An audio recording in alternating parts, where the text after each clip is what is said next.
एक समय की बात है। सुनहरे खेतों और धुंधले पहाड़ों के बीच बसे एक छोटे से गांव में राघव नाम का एक लड़का रहता था। वह 10 साल का था, जिसकी आंखें पॉलिश किए गए एम्बर की तरह थीं और उसका दिल उम्मीदों से भरा हुआ था।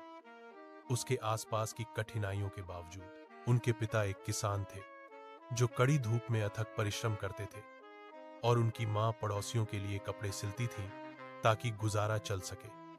गांव में जीवन सरल था, फिर भी चुनौतीपूर्ण था, क्योंकि वे अपनी फसलों के लिए केवल अप्रत्याशित बारिश पर निर्भर थे। राघव का घर छोटा था, जिसकी दीवारें पीढ़ियों की कहानियों से गूंजती हुई प्रतीत होती थी। बरसात की रातों में हवा दरारों से रहस्य फुसफुसाती थी और छोटा लड़का खिड़की के पास बैठा रहता था, आकाश को घूरता रहता था, पहाड़ों के परे दुनिया के बारे में सोचता रहता था। सबसे बढ़कर राघव को लिखना पसंद था। उसके पास एक छोटी सी नोटबुक थी, जो घिसी, पिटी और फटी हुई थी, जो सपनों, कहानियों और उन सवालों से भरी थी जिन्हें वह कभी जोर से नहीं कह सकता था।